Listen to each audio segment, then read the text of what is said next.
Vamos começar com algo simples, algo que parece inofensivo. Você acorda pela manhã e a primeira coisa que faz, antes de escovar os dentes, antes de tomar água, antes de qualquer coisa que um ser humano faria normalmente, é olhar a tela do celular, não a notificação.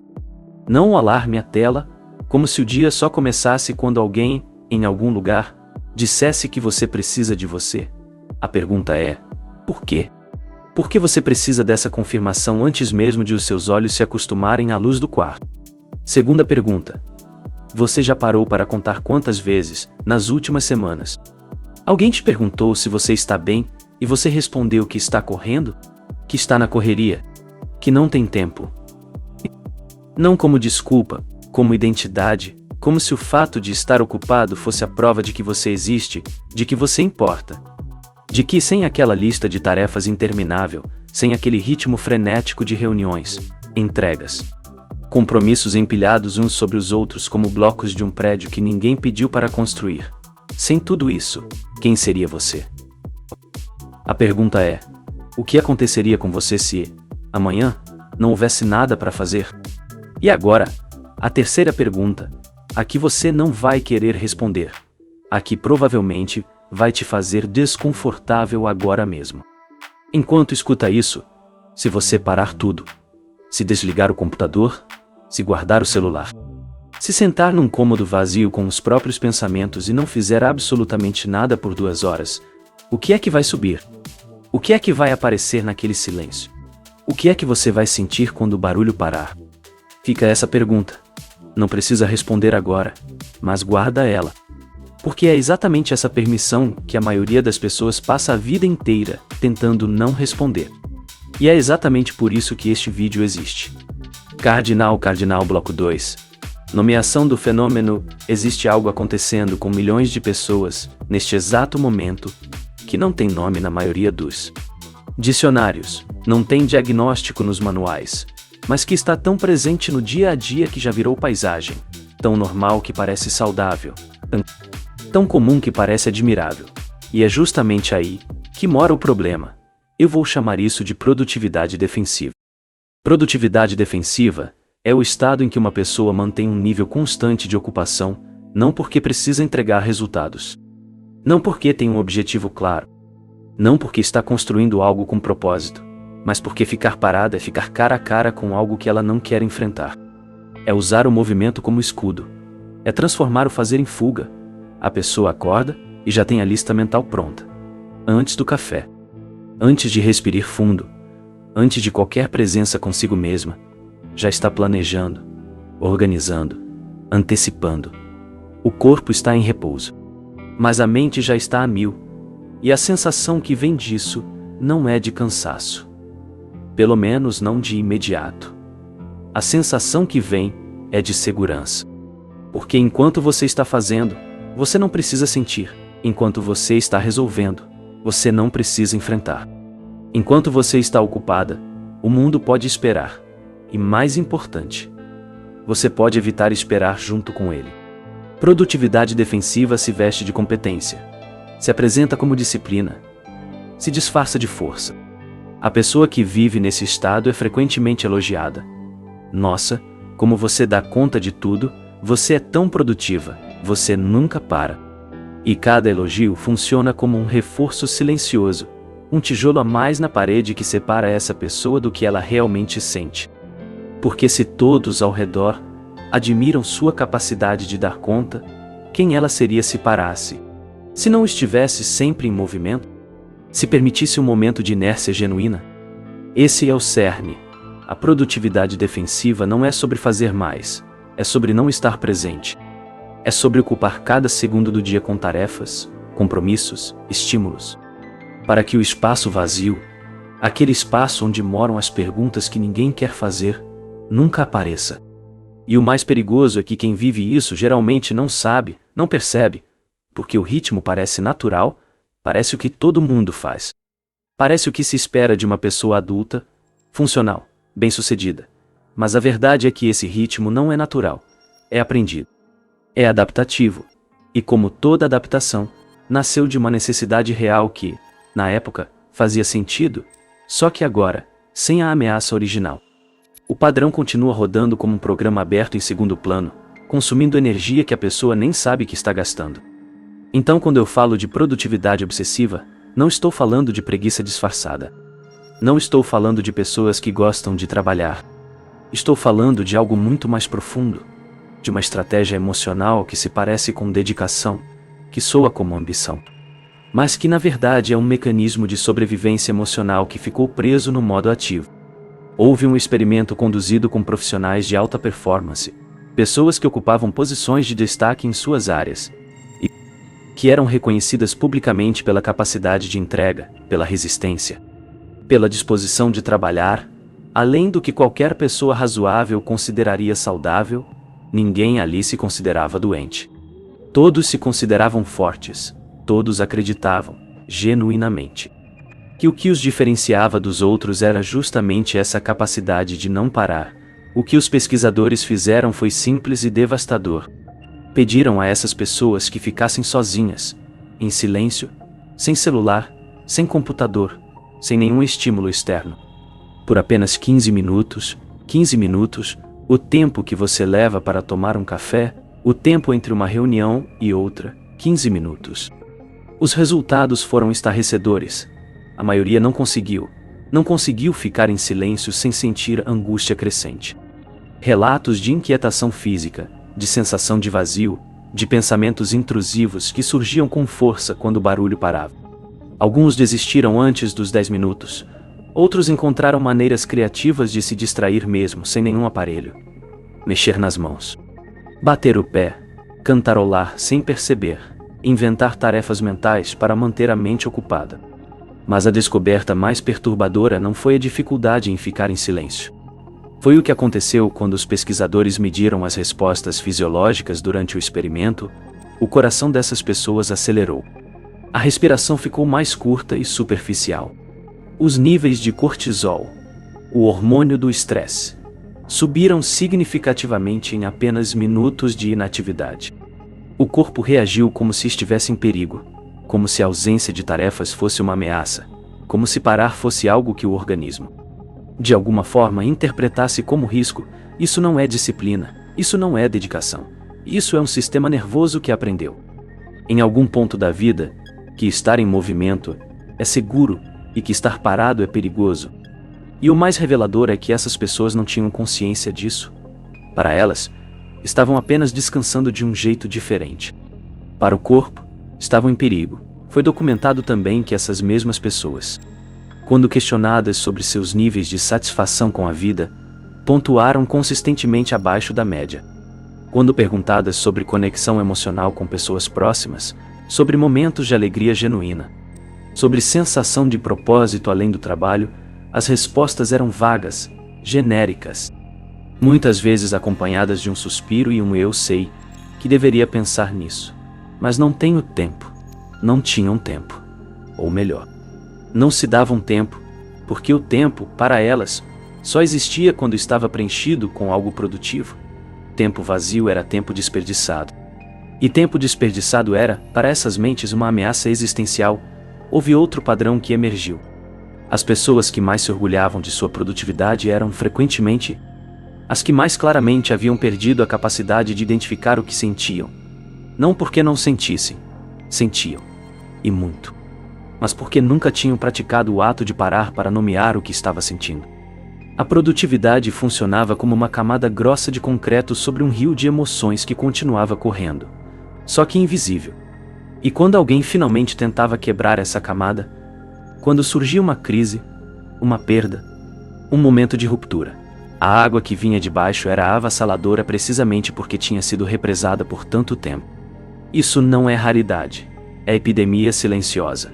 É o que acontece quando uma geração inteira cresce acreditando que valia pelo que produzia, que o descanso era recompensa merecida apenas depois da exaustão, e que sentir era luxo que pessoas bem-sucedidas não podiam se dar ao luxo de ter. Para entender como isso funciona, é preciso olhar por baixo da superfície, a parte que aparece, as listas cumpridas, os e-mails respondidos, as metas batidas. É apenas a fachada. Por dentro, o mecanismo é bem diferente. Imagine que o seu cérebro é uma casa, no andar de baixo. No porão, ficam as emoções que você nunca processou. Rejeições antigas, medos de infância, vergonhas acumuladas, lutos não elaborados. Frustrações engolidas em nome da praticidade. Essas coisas não desapareceram. Elas apenas foram empurradas para baixo. Como poeira debaixo do tapete, e o porão está cheio, cheio há muito tempo. Agora imagine que a escada que dá acesso a esse porão fica no meio da sala. Qualquer momento de pausa, qualquer instante de silêncio, qualquer situação que tire a sua atenção de fora e a traga para dentro, é como alguém abrindo aquela porta. E o que está lá dentro não quer ser enfrentado, não porque seja impossível de enfrentar, mas porque nunca foi enfrentado. E o desconhecido assusta, mesmo que seja o seu próprio desconhecido. Então o que a mente faz?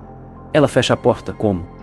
Enchendo o espaço de atividade, preenchendo cada segundo com tarefas, com estímulos, com urgências fabricadas. É como se a pessoa, toda vez que sente que está se aproximando daquela porta, puxasse uma alavanca que ativa uma correria frenética no andar de cima. Uma reunião, uma entrega, uma mensagem para responder, uma preocupação com o futuro. Qualquer coisa que mantenha os pés em movimento e os olhos no horizonte, longe daquela escada. E isso funciona. Funciona muito bem. Por um tempo, o problema é que o porão não para de encher. As emoções não evaporam por falta de atenção. Elas se compactam, crescem. E com o tempo, começam a vazar. Vazam como irritabilidade desproporcional. Aquela explosão de raiva por algo insignificante que, na verdade, não tem nada a ver com o objeto da irritação. Vazam como insônia. O corpo deitando. A mente se recusando a desacelerar. Porque desacelerar significa descer aquela escada. Vazam como crises de pânico que parecem vir do nada, mas que na verdade vêm de um acúmulo imenso de tudo que foi ignorado. O corpo é o mensageiro que a mente se recusa a ouvir. Quando você sente aquele aperto no peito, aquela tensão nos ombros, que não vai embora nem depois de uma massagem, aquela exaustão que 8 horas de sono não resolvem, isso não é fraqueza. É o corpo tentando comunicar o que a mente se recusa a processar. É o porão batendo na porta. E tem mais uma camada. A produtividade defensiva não opera sozinha. Ela se alimenta de um sistema de recompensas muito eficiente. Toda vez que você termina uma tarefa, o cérebro libera dopamina. É uma sensação de prazer, de conquista, de eu sou capaz. Para a pessoa com produtividade defensiva, essa dopamina não é um bônus. É a base emocional inteira. É a única fonte consistente de bem-estar, porque os outros prazeres, os que vêm da conexão, da presença, do descanso real, foram corroídos pela incapacidade de estar presente para eles. Então a pessoa fica presa num ciclo. Trabalha para sentir prazer, sente prazer pelo trabalho, e interpreta isso como paixão, como vocação, como propósito, quando na verdade é apenas um sistema nervoso viciado no único estímulo que ainda funciona para regular o mal-estar. É como alguém que só consegue dormir com ruído branco, não porque o ruído seja melhor que o silêncio, mas porque o silêncio ficou associado a algo que dói demais para enfrentar acordado. E o mais sofisticado desse mecanismo é que ele se protege, ele gera pensamentos racionais que justificam o ritmo. Eu preciso trabalhar assim porque senão não pago as contas. Foi graças a isso que eu cheguei onde estou. Todo mundo que é bem-sucedido trabalha assim. Essas narrativas são verdadeiras o suficiente para parecerem sólidas, mas são, na verdade, a muralha que impede a pessoa de enxergar a verdadeira arquitetura emocional por trás de tudo. Não estou dizendo que trabalhar muito nunca é necessário. Estou dizendo que quando o trabalho não é mais uma escolha, mas o único modo de existir, a linha entre dedicação e autopunição desapareceu. E o mais grave, houve momentos em que os sinais estavam claros, não foram sutis, não foram raros, foram gritantes, mas foram tratados como exceções. Como fases, como consequência de uma temporada particularmente difícil, nunca como o padrão. Profissionais que dormiam 4 horas por noite e elogiavam publicamente sua capacidade de funcionar com pouco descanso. Pessoas que cancelavam compromissos pessoais sem remorso porque o trabalho não pode esperar. Casais que não tinham uma conversa genuína há meses porque sempre havia algo mais urgente para resolver. Pais que estavam fisicamente presentes em casa, mas mentalmente em 3 projetos simultâneos, respondendo e-mails durante o jantar. Planejando o dia seguinte enquanto a criança tentava mostrar um desenho, as pessoas ao redor viam, sentiam. Mas a cultura do nunca parar contaminou até quem deveria intervir.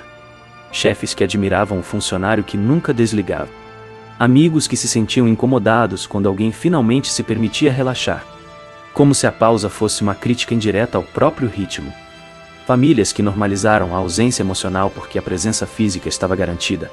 Houve relatos de pessoas que, durante episódios de crise, insônia severa, crises de ansiedade no meio de reuniões, desmaios por exaustão, procuraram ajuda e ouviram que estavam apenas cansadas, que era fase, que bastava desacelerar um pouco. Como se o problema fosse excesso de velocidade, quando o problema sempre foi a direção, ninguém quis olhar para baixo da superfície. Ninguém quis abrir a porta do porão. Era mais fácil tratar os sintomas. Um remédio para dormir. Uma pausa de fim de semana. Uma viagem de fim de ano.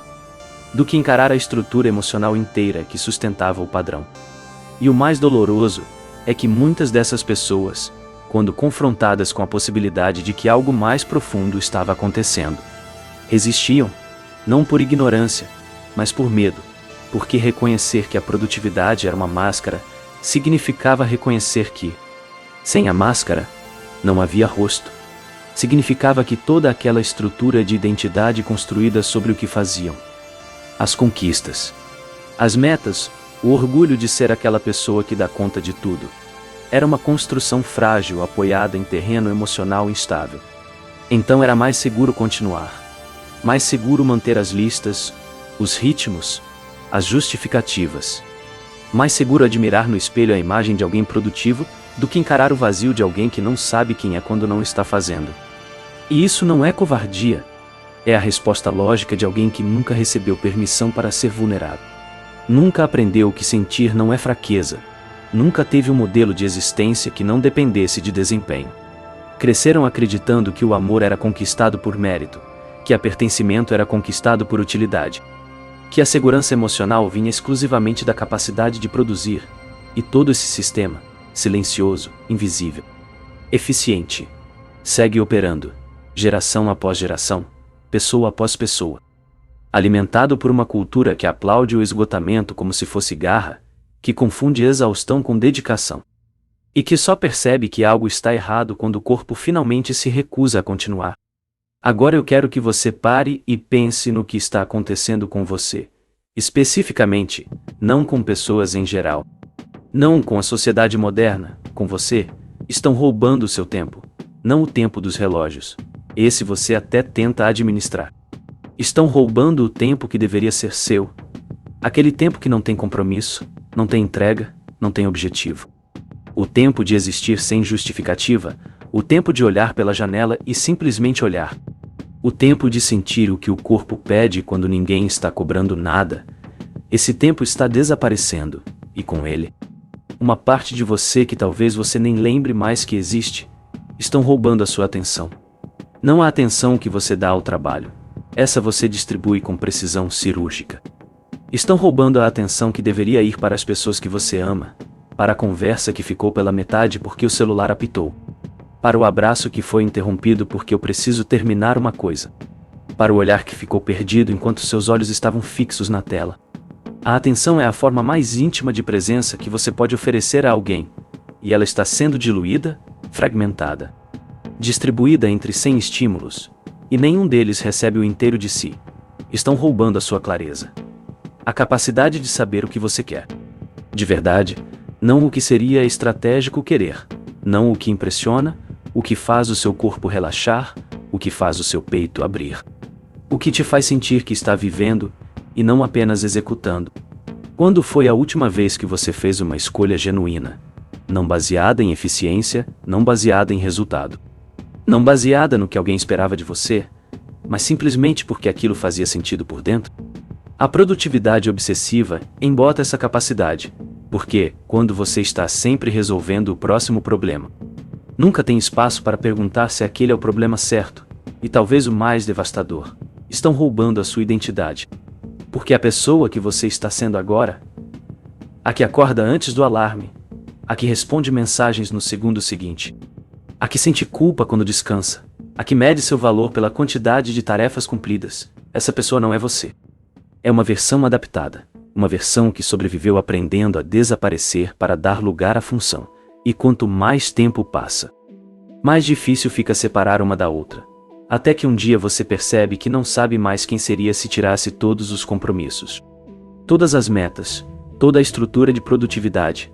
E isso por si só, deveria ser a maior evidência de que algo precisa mudar. Mas não muda com mais produtividade. Não muda com mais planejamento. Não muda com mais listas, mais métodos, mais hacks. Muda quando você finalmente para, quando finalmente fica em silêncio. Quando finalmente aceita que sentir não é ineficiência, é informação. Eu não vou te dizer o que fazer. Não é esse o papel deste vídeo.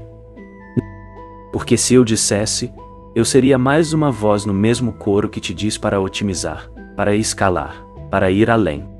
E você já ouviu isso a vida inteira. O que eu posso fazer é deixar uma pergunta. Não para responder agora. Não para responder com pressa.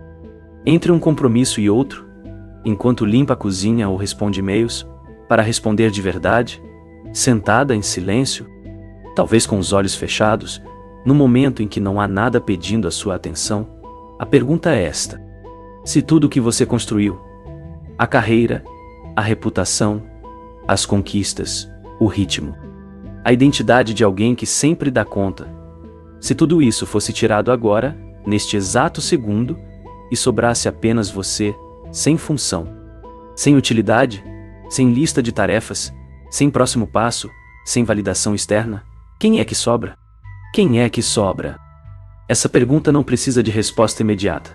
Ela precisa de presença, de tempo, de coragem para ficar em silêncio tempo suficiente para que a resposta, a que está lá embaixo, no porão, esperando-o há anos para ser ouvida, finalmente suba a escada. O que você vai fazer com essa pergunta? Só o tempo diz, mas algo me diz que, se você chegou até aqui, é porque alguma parte de você já sabe que ela precisa ser feita.